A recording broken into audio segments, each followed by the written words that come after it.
What's up, everybody? It's the Slickster, the Silver Fox Entertainment. Figured I'd bring y'all another few chapters of this book, Life in the Blues. If you're just tuning in for the first time and you want to see what happened before this, I urge you to log on to my YouTube.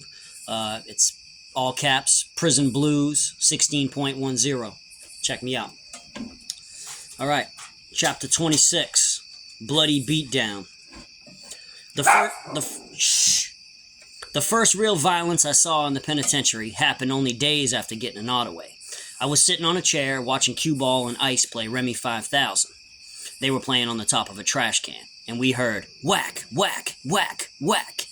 We peeked around the corner of the shower stalls, and we saw three guys standing outside one of the corner cells. Cue Ball and Ice looked for long enough to know that no one that they dealt with lived in that cell, and nonchalantly went back into their game. From my vantage point, I could see everything out of the corner of my eye. The guys were taking turns going in and out of the cell. They had blood spatter all over their t-shirts, and they were getting redder and redder with every trip. One had a lock and a sock, one had a hammer, and the other had a TV adapter. A lock and a sock is pretty much just like it sounds. You take a sock, take a combination lock like a master lock, and you run the sock through it, and then you tie it in a knot so you can use it like a mace. And a hammer is when you take a magazine and you lay a sock across the middle of it and you roll the magazine up real tight, and then you tape it or you tie it with string. And then what you do is you tie a combination lock to one side of it and pull it into the magazine, and then on the other side you tie another knot or put a loop on it so it'll go around your wrist. So it's kind of like a baseball bat with a combination lock on the end of it. It'll split your shit like in 2 seconds because the side of the combination lock is flat. Who they beating up, I asked. Ice didn't even lift his head like he'd seen it happen a million times before. Bloods beating up a dude behind the dice game. Cue Ball laughed. I hope they kill his ass for ass betting. Ass betting is pretty much betting on ass, meaning you don't have the money to cover the bets, but you're still out there gambling, which is a 100% no-no in the penitentiary. If you don't have that shit in your cell, or you don't have it on your Cash App, don't play poker. I just kept watching and wondering, how much did he owe? When was it going to stop? Is he unconscious? Are they trying to kill him? When rec was over, we went to our cells. Once inside, Cue Ball stood at the door peering out. What you looking at, Q? I asked. I want to see the looks on the CO's faces when they find him during count. About 10 minutes later, 2 COs with clipboards came in for count time. I heard a woman's frantic voice screaming, 1033, 1033. What does that mean? I asked. A fight. Mindlessly. Fight? He's way past that. Less than a minute later, a whole bunch of COs ran into the pod. They popped the dude's door, looked inside, saw that there wasn't a fight going on, so they left. 5 minutes later, a nurse showed up with a wheelchair.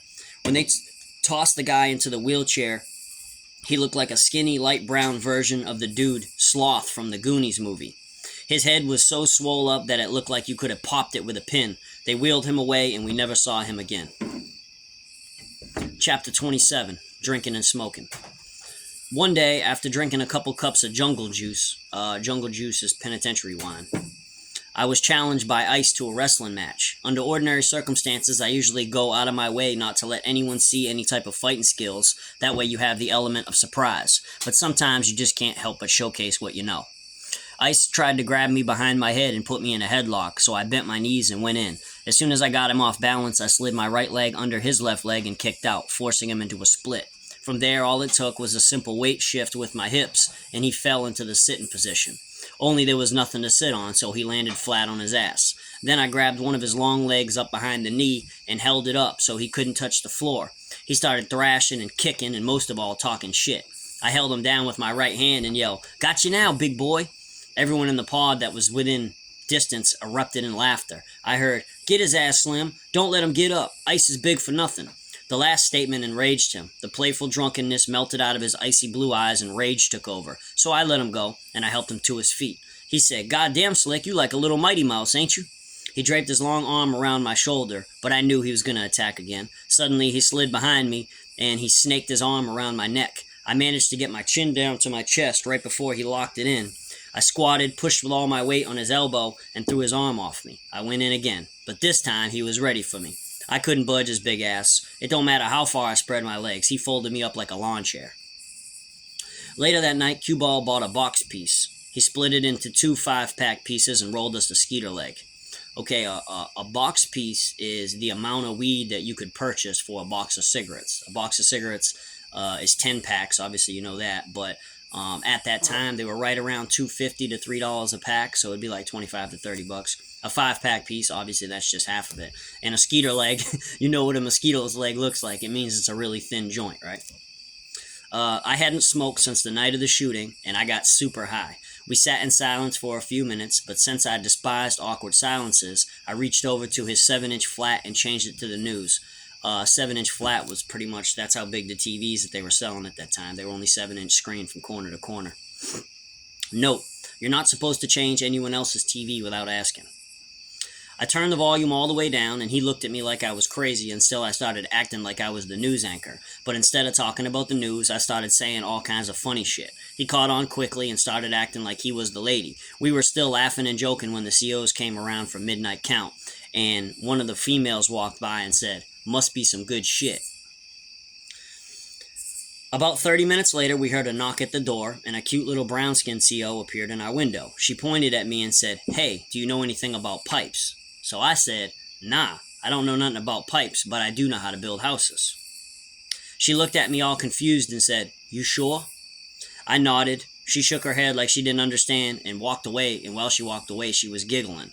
Slap! Q-Ball slapped me across my bare chest. "You stupid green fuck. She was trying to get you out of the cell." Out of the cell? Why would she? And then it hit me. Fuck. We sat there staring at each other because I had just turned down a chance to get some ass. 1 month anniversary of us being at NCC was no celebration. Morning count was at 5:30 and standing was mandatory. Q-Ball and I had worked out a system. He would lean against the wall locker, and I would step from the top bunk to the chair, and I would lean against the wall. I would watch for the CO's feet to walk by, and then I would climb back up into bed. Q-Ball would take that as a cue to get back into his bed. I did what I always did, only this time I heard, "Sir," and I said, "What?" without looking. She said, "Your erection is hanging out." Her statement sent a shock wave down my body, and I almost fell off the chair. I looked down, and I saw myself was hanging out of my boxer hole. I covered up and ran to the door. I'm sorry, I didn't know. I ain't no SO." "Mm-hmm." She walked off giggling. While climbing back into bed, I heard Q-Ball said, "That's a perfect example why you don't wear an AC ball." An AC ball is another penitentiary term. That is a term for if you don't have shorts and you're just wearing one pair of boxers. That's like a no-no in the penitentiary. Like, you never walk around in the pod or like go into other people's cell with like one pair of boxers on. It's like some real savage shit. I said, I chuckled and thought about buying a pair of shorts next time somebody sent me some money. No. If you can't afford shorts, sew up all your boxer holes so this doesn't happen to you. Technically, she could have given me a charge for that. Too many of those kinds of charges will make you have to register as a sex offender. Just imagine telling your family that they have to drop you off at the library during Halloween. Not a good look. That's a real thing. You go ahead in there, you pull your stuff out, you see the chick come by, she getting ready to do count, and you're going to flash on her, you do whatever you're going to do, or you straighten up like in the shower, like you see them, they looking at you, and you just start, doing you or whatever. All that shit can add up to institutional infractions, but if you catch 3 institutional infractions, they can technically certify you as a sex offender. And another thing, this is a new thing, not at this time, they changed it, but if you become a sex offender while you're in the system, they make it so no minors can come visit you. So if you have little brothers, little sisters, cousins, whatever the situation is, they're going to tell them at the front door, you can't go see him because he's a registered sex offender. Then you're going to have your people looking at you crazy as a bitch because they're going to be like, "You weren't a sex offender when you come in here. What did you do? Do you think that you want to explain that to your people? Hey, yeah, I was doing this, this, and this." They're going to look at you like you're a fucking savage. So do yourself a favor. If you're hearing this right now or reading this book, don't do that shit. Sleep didn't last long because they opened the door about an hour later. Q-Ball went to the booth, and the CO told him that we had to go to medical. He got ready first and then waited for me in the pod. I brushed my teeth, washed my face, left a piss, and headed out the door. I got over to him and I said, "What do you think this is all about?" He said, "Remember when that CO said that's some good shit?" I said, "Yeah, why?" He said, "Probably a piss test." I was like, "Damn, man, I sure hope not. I just went." When we got to medical, I asked, "Why are we here?" An older brown-skinned CO named Stiff said, urinalysis. I just went. You got 2 hours. What if I can't go? Then we got a spot for you. A spot? Yeah, lower A, segregation, single cell, no rec, and breakfast in bed. It was obvious that he had cracked that joke 1,000 times, and I'm pretty sure nobody else thought it was funny except him. I tried to go twice, couldn't go. 2 hours and 15 minutes later, I was being escorted to jail. Jail and segregation is the same thing. It's the whole. They locked me in an empty shower, strip searched me, gave me an orange jumpsuit, and put me in cell number 7. I sat down on the bed in defeat. I put my face in my hands, and I shook my head. I had no idea in that moment, but piss test would become the kryptonite for my whole entire bid. Strip search is exactly how it sounds. Before you have to go into segregation, they put you in a shower. They lock they put a master lock on it, not a combination lock, just like a key lock. And then you're inside of like a concrete rectangle that has a door on it that swings, and it's got holes all through it. Like it's just got like bars.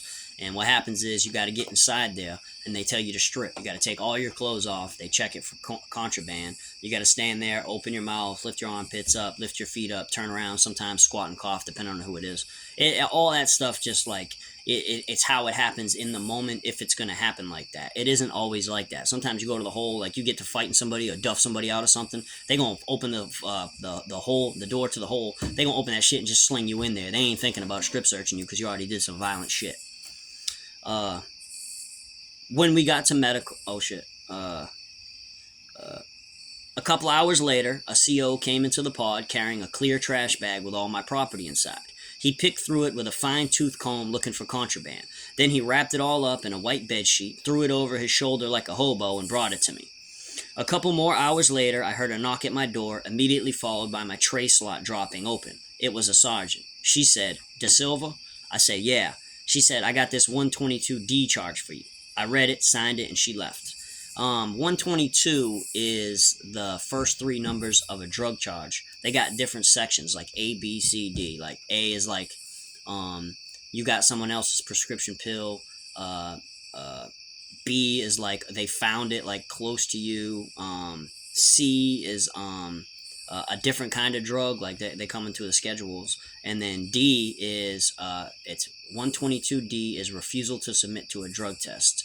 And that means like once you get to medical, you have 2 hours, and that's the amount of time that you have to piss. And just so anybody that's listening to this knows this, your 2 hours doesn't start until you get into medical. So if they call you for a piss test and they tell you in the booth, "Hey, you're getting ready to go to medical for a piss test," drag your feet as much as you can if you're not ready to piss at that time. Like, go do whatever, go in your cell, get the door shut. Like, you'll get over there when you get over there. There's nobody like grabbing you and bringing you over there. So if you have an issue like I did, pissing, then you just go in the cell and fucking drink like 2 or 3 tumblers of warm water.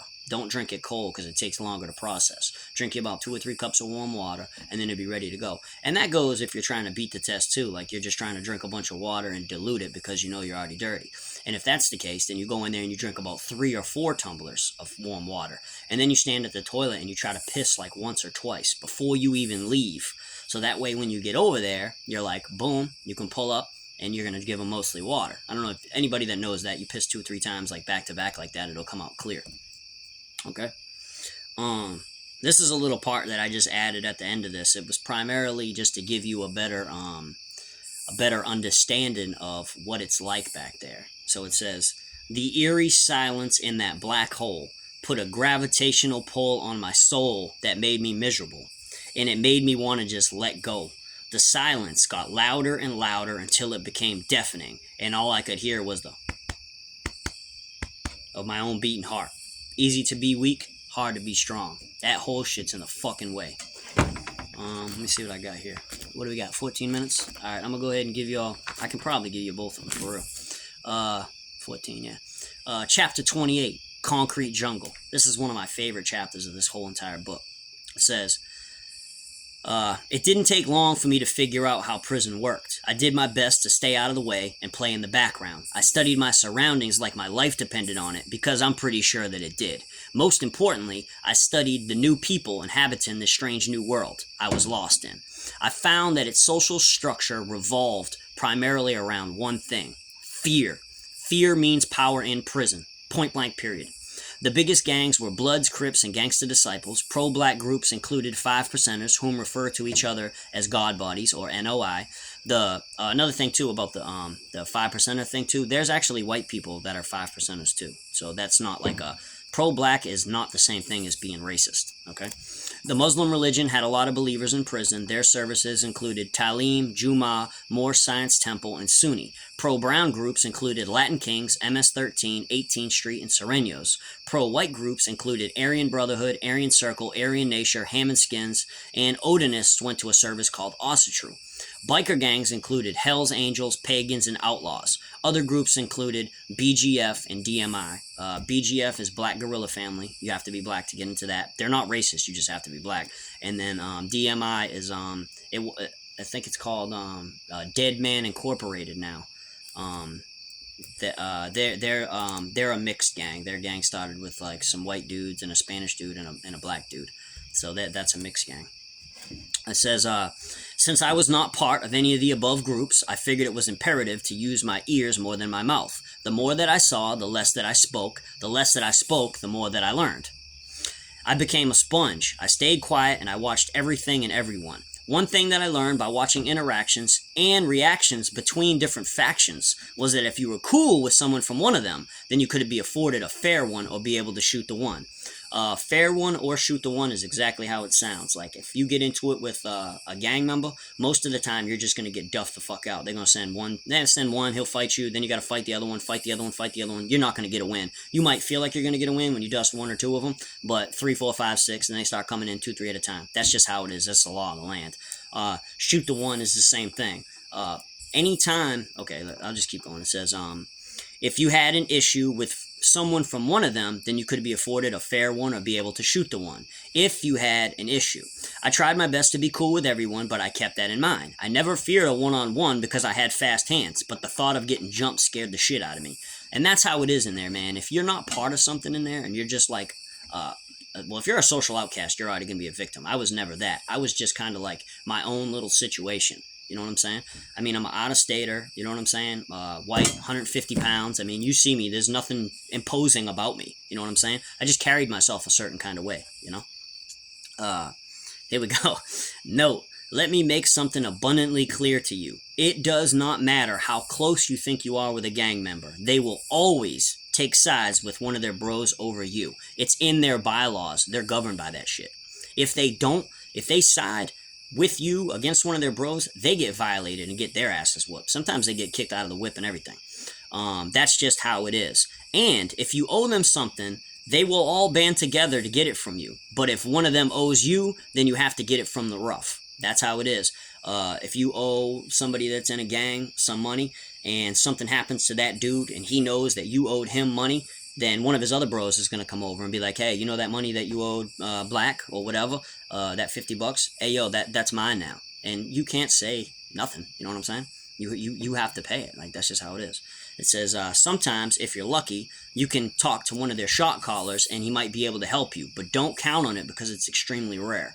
Okay, shot caller, it's exactly how it sounds. It's a boss. He's like, not always the boss. He's kind of like an underboss. They have shot callers for a pod and for a building. So if there's 4 pods in a building, then there's 4 shot callers to a building. But there also is a shot caller for that section of a prison. Like Greensville, for instance, is 3 buildings. Let's just say 1, 2, and 3 building. There's 4 pods in each one. So then you got 4 pods, 4 pods, 4 pods. That's 4 shot callers. Then you got a shot caller for each building that they answer to. Then you have another shot caller that is in charge of that whole cluster. And they have an FG. An FG is a field general. A field general is the person that will go out and try to like remedy situations, or like it's usually someone that has a job that like works the boulevard, works the building, works in a support building, like some fly ass job. They put somebody like that in a position because sometimes messages will have to get passed like from one person to another, and you know, communication is key in prison. You know, you live and die by it for real. And I said, that's extremely rare. You can't even approach most shot callers. Like, if you pull up on you, be like, hey, such and such, they're going to be like, get out of my face. Like, who the fuck are you? So you have to, like, build that rapport with somebody to get that. Note, my father once said, Slick, never ever let anyone borrow something that you can't afford to take a loss for. Heed our advice. Never, ever, ever let anyone borrow something that you can't afford to take a loss for, because it's just prison. You don't know if these dudes is going to be around next door day. Like, you don't know what the fuck's going to happen. Since I had been working out like an animal at Prince William County and Powhatan Receiving, I decided best to keep at it. I figured that it was in my best interest for 3 simple reasons. 1, staying strong could save my life. 2, I needed to stay healthy. And 3, maybe I could pull one of these little cuties that was walking around in there. You know, them female COs, man, that's a real thing. You know, they see you, they pick you, you don't pick them. So you trying to be like in your top physical. I mean, you know, you got to be on your shit. COs walking around. The only true wealth is health. That's important. Take care of yourself, because no one else will. Nobody cares if you live or die. They don't. So the only thing you have to do is you have to pull yourself in, focus on yourself, and just stay focused on what you're doing. Okay. I went outside and I went to the weight pit to work out. I grabbed a set of 30-pound dumbbells and I found an empty corner so I could see everything and everyone in the pit while I worked out. I did a few sets of curls and back arms. Weight pit, designated area to work out. Some compounds you cannot work out outside of the weight pit. It's different wherever you go, but it has like dumbbells, barbells, pull-up bars, dip bars, you know, all that different shit. Weight belts, you know what I'm saying, so you don't get a fucking hernia. Okay. Note, if you have a pair of gloves, make sure that you wear them. If you don't have gloves, then a pair of old socks or 2 face cloths will work. Contact dermatitis is no joke. Look, man, that's a real thing. You go out there and work out in the yard, and they got these bars, and they got the like the grip tape on them. Like, that's literally like people's skin, like from their hands coming off on it. And then it's out there all day, all night. It's out there forever, all through the elements and shit. Like, you'll go out there and you'll be working out and stuff. Like, you see blood on the bar and everything. Like, dudes be out there. Like, you can get like a bunch of different diseases from that shit. So just think about that. Then I went to the dip bar. I was on my 4th set when I was approached by a white guy that was as big as a polar bear, but instead of white fur, his was blonde. He had a thick silver chain around his neck with a hammer hanging from it. He said, "Hey Slim, you can work out with us if you want." He motioned behind him to where 3 other guys were standing, and they were all white. They all nodded in agreement. They were like this. Like, yeah, he's alright.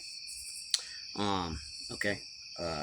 They were all also wearing hammers. First thing I thought, damn, I need to hang out with these dudes. They must all do construction. Well, obviously that wasn't the case. But when you're as green as I was, I didn't know. I did, however, remember what my Uncle Kevin told me about being leery of people who approach me in prison. They always have ulterior motives. So I looked up at the man mountain and I said, "Thanks, man, but I'm good." He nodded, walked off, and when he got far enough away from me to feel comfortable, I got back to doing my dips. Come to find out later that they were pro-white dudes known as Odinists, and the biggest one of them, the one that approached me, his name was Hoghead. He was an AB, and I would go on to become friends, enemies, and frenemies with him.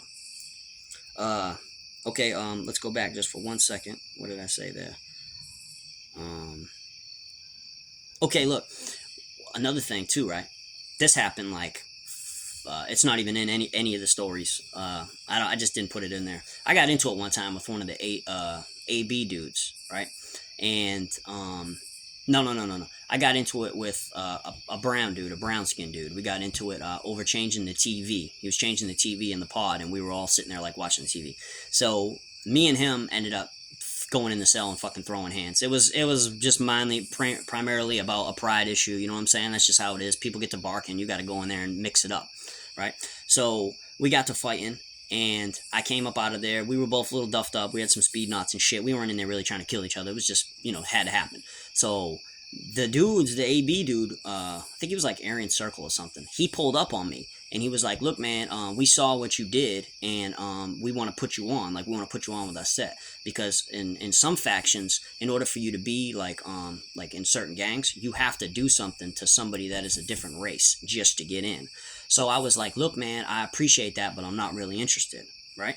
This dude took that shit as straight fucking disrespect. After I had just finished mixing it up with this dude, he went and told his other buddies, "Hey, yeah, I just asked that dude over there, like, if he's trying to get down with us," and he said, "Nah." He took that shit as disrespect. They sent another motherfucker down there, and I had to go fight him. But the difference is between that, I had my second win, and I dusted his ass off. Then they were like really down on my soul. Oh, well, yeah, such and such came in there and da da da da da. Yeah. That shit sounds real good. But he wasn't ready for that. I wasn't ready for it. I was scared to death. I didn't know which one of the motherfuckers they were gonna send in there. They were, some of them dudes were big, man. I'm talking like 240 and shit. Okay. Let's okay, this is some funny shit too. Let's take a little bit of the seriousness off it. All right, this is all part of the thing. The first homosexual act I witnessed in the penitentiary happened a few days later. Note, I'm warning you to skip this part, but this shit funny as a bitch though. All right, look. It says, since I was the new guy in the pod, I was having a hard time getting in phone and shower lines because nobody knew my name. I found it much easier to wait until the end of rec to make my move. I noticed an older, dark-skinned dude running a shower sheet from one corner of the booth to the other corner of the booth. So I tried to figure out why he was doing that, but I was just too green to understand. I figured it was like a shit sheet, but I didn't really know. Who's after you? I asked. He pointed at me. While waiting, I noticed another guy who was in line in the front stall come out. So I asked him who was last, and he pointed at me. So I grabbed my shower stuff and walked to the shower, and I pulled the sheet back like a tent flap. What I saw that night still haunts me to this day. The guy that I was supposed to be after in the shower line had another dude in there that I didn't even see go in. He had him bent over and he was hitting him from the back. I froze like a deer in headlights. The one catching looked over his shoulder and said, "Get in or get out." I said, "Oh shit, I'm sorry. I didn't know this shit was happening." So I got the fuck out of there. I said, I let the tent flap go and ran from the shower in disgust. They really were fucking in the penitentiary.